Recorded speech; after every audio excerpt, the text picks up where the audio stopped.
You also said that they killed. What did they use to kill? What did they use to kill? Yes. What did they use to kill people? All I seen was on different sets. With what? Guns. Have you seen them with guns? Yes. Have you seen Dedrick Keelan with a gun? Yes. Have you seen Lionel Allen with a gun? Yes. Brian Scott? Yes. Delwyn McLaren? Yes. Jawan Forsha?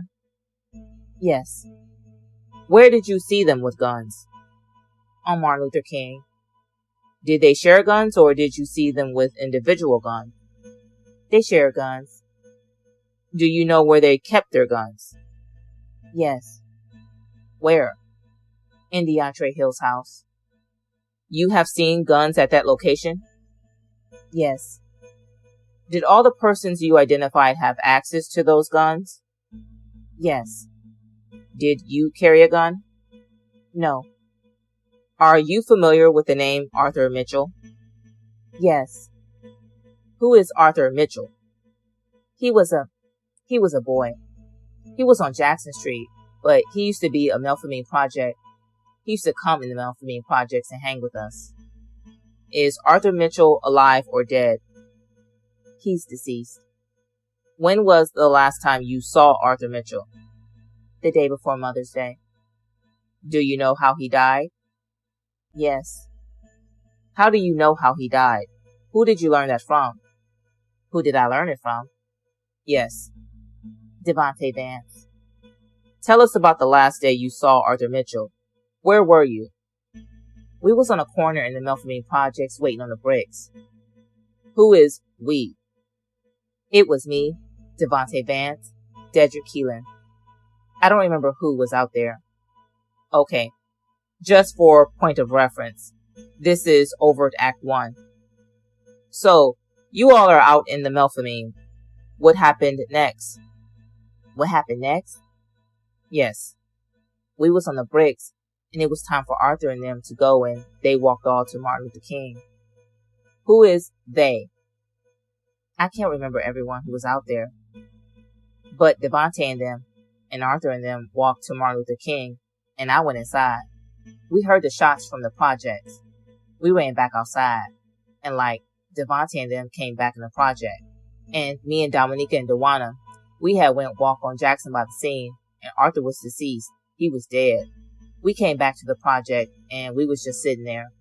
Devontae was looking like something was wrong with him, and I asked him, what was wrong? And he was like, nothing. But deep inside, I know he was going to tell me because that was like my best friend. So he finally came out with it that he told Arthur to bend down and pick something up. And he shot Arthur in his head. Did he tell you why he shot Arthur? Yes. Why did he shoot Arthur? Because Arthur robbed a dice game. Of whom? Of who? Him and Troy. Him and Migo. What happened after he told you this? What did you all do after that? We had went to Pinky's. We went and got some chips and cheese. Then we knew we couldn't bring Devontae. You know, he couldn't go by my mama's house because my mama ain't play with no boys. She ain't want no boys in the house. And we knew he couldn't go by his people's house because that was the first place they was going to go. So we put our money together and we went and put him in a hotel. Who all went to the hotel? It was me, Devontae Vance, Triquella Jenkins, James Morris. That's who I remember so far. Tell us what happened. When we got to the hotel? Yes. When we got to the hotel, we paid for the hotel. We went in the hotel for 2 or 3 days, and that was it. The following day, did you have a conversation with anybody about the Arthur Mitchell murder? Did you talk about the murder itself? Yeah, we talked about it. Me and Devontae talked about it. Who else was a part of that conversation? It was me, Devontae, and I think Jawan Forsha. Okay. Tell us about the conversation. What was it about? He was just telling us about how he did it and stuff. Like how he told him to bend down and he shot him in his head. What was everyone's demeanor about him telling this story? They was like, you're lying. Like, they was just like bucked up, like he was lying. What does bucked up mean? Like they was happy. Like they couldn't believe he committed a murder. Now, did you talk to the police after that? Yes. And what did you tell the police? Did you look at a picture? Yes. I want to show you what's been marked as Government Exhibit 2. I don't think it's admitted. Number 2. Okay. Do you recognize Government Exhibit 2? Oh, I'm sorry. Number 3. I apologize. Wait. Now, look at number 3. I'm sorry. Do you recognize Government Exhibit 3? Yes. Do you recognize your name on here? Yes. Do you recognize that writing? Yes. That's yours? Yes. I move for admission of Government Exhibit 3. Any objection? No objection here, Judge. So ordered. May we publish it, please? Miss Cobbins, do you recognize this? Tell us what this is. A picture of Devontae Vance. When did you see this? When the detective came to my grandmother's house. So, you were identifying him on this picture for the detective? Yes. All right, thank you. Miss Cobbins, did YMM have any feuds with any other gangs? Yes. Who? The 110ers. Have you ever had any conversations with any YM members about the 110ers? We always used to talk about the 110ers. Do you recall a conversation between you, Alfred Cobbins, Lionel Allen, and Sean Grayson?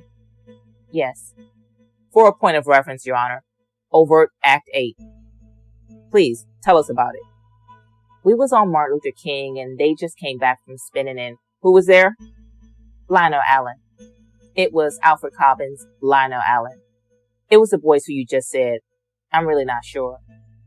You have to recall and tell me the names again, please.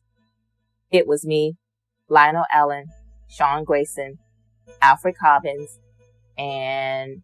Okay. You said spinning. What's spinning? Shooting. Tell me what they told you. They was like, we were sitting on Martin Luther King on the porch, and Alfred was like, man, I think they dead around there. I was like, who? And he was like, in the 10th Ward. He didn't say no name or nothing. And then he was like, that stupid ass gun keep jamming. And I didn't pay no attention to him. Did you see a gun when he made that statement? Yes. What kind of gun was it? A 40. Are you familiar with the name Vinnie Smith?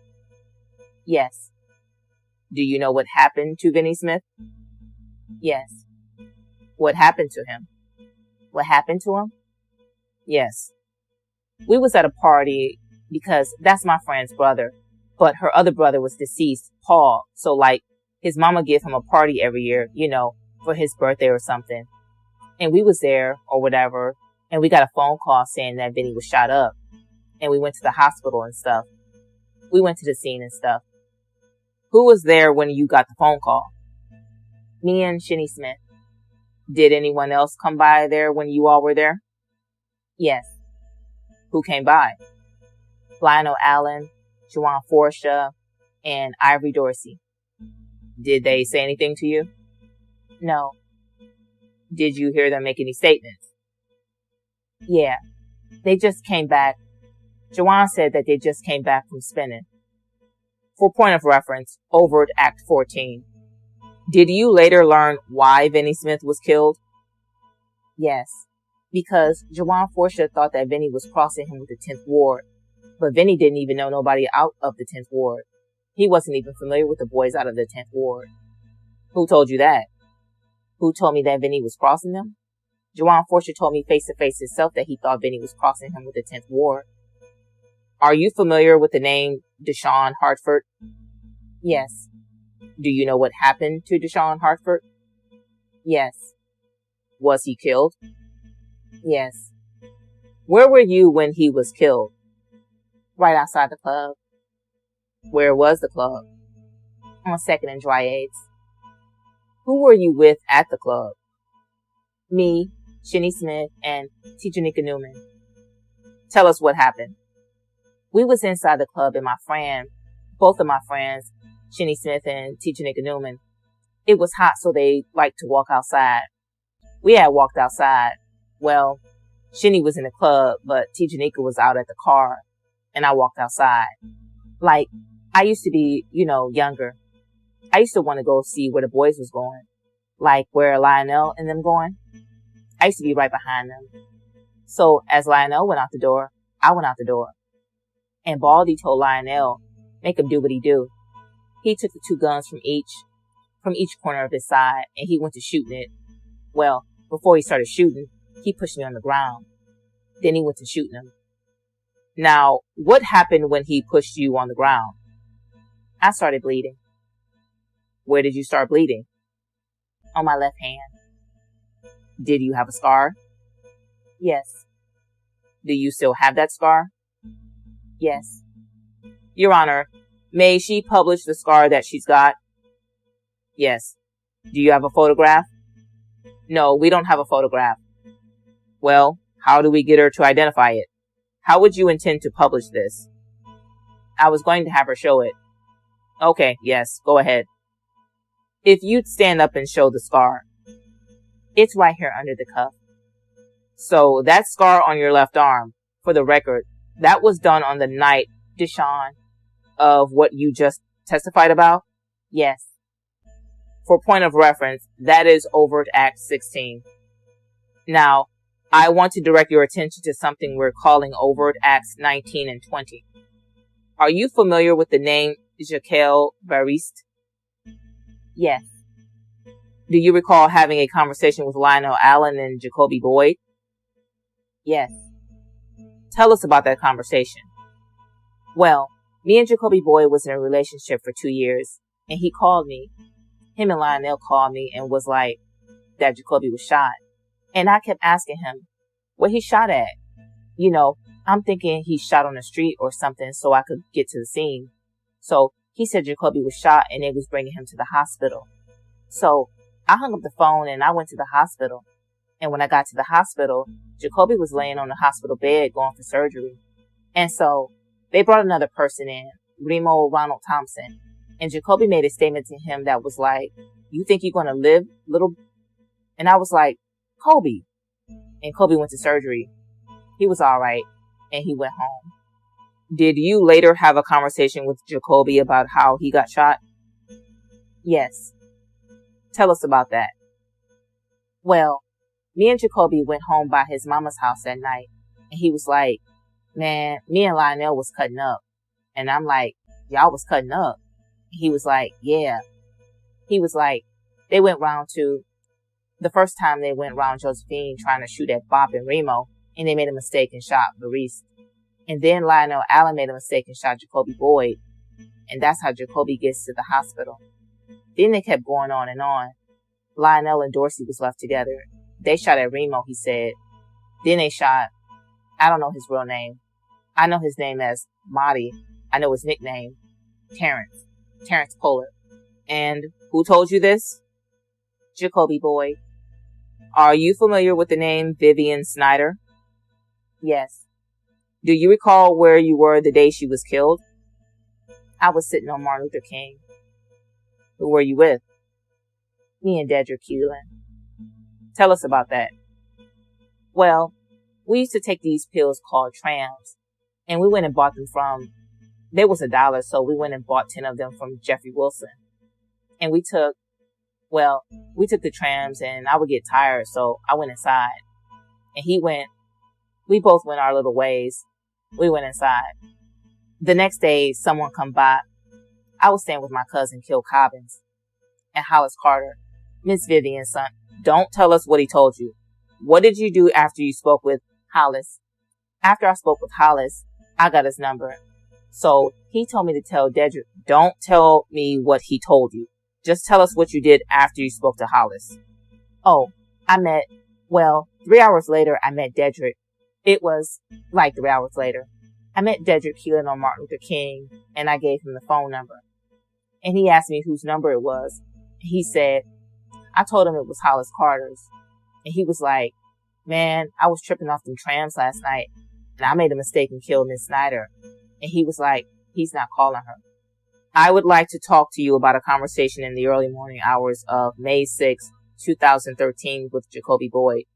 Do you remember that? No. Are you familiar with the club called Encore? Oh, yes. I remember that day. Do you remember having a conversation with Jacoby Boyd about Encore? Yes. Where were you that morning? That morning? At my mom's house. Tell us about the conversation. Well, I was at my mom's house. She had went to work, and me and Jacoby, we was sitting on the bed and we was talking. And let me stop you there. I'm talking. Did you have a conversation with Jacoby Boyd after he left Encore? Yes. Tell us about that. The conversation? Yes. Oh, okay. I was on the phone with Jacoby Boyd after he left Encore. He told me that he was going to drop Lionel Allen off by his girlfriend's house. So I heard the gunshots through like my mama. I'm skipping stuff. My mama don't like her air to be on. She used to fuss around me about her air conditioner. So I cut her air off and I put the window up. And my mama stayed on Carrollton, and the Carrollton Bridge is right next to my mama's house. So as me and Jacoby are on the phone, he put the phone down, but I hear the gunshots. So I'm like I'm tripping. And I hear the gunshots through the phone. Then I'm like, no. Then I hear it through the window. I'm like, no, so the phone hung up. And Jacoby called me back, maybe a few minutes afterwards. He let me know. He was like, open the door. He was like, leave the door open. I'm going to come over there. And I was like, okay. What happened when he came over? Did you all talk about what had happened? What you had heard? Yeah. When he came over there, we was inside or whatever. And I was like, I didn't ask him or anything. I was like, just regular with him. But the next day, I was like, Kobe, I heard them gunshots. I heard them gunshots through that phone. And Kobe kept trying to brush me off. But later, he came out and he told me that him and Lionel Allen and Ivory Dorsey killed Streets on the bridge. Miss Cobbins, have you and I met in preparation for your testimony today? Yes. Did I in any way tell you what to say? No, sir. All right. Thank you, Miss Cobbins.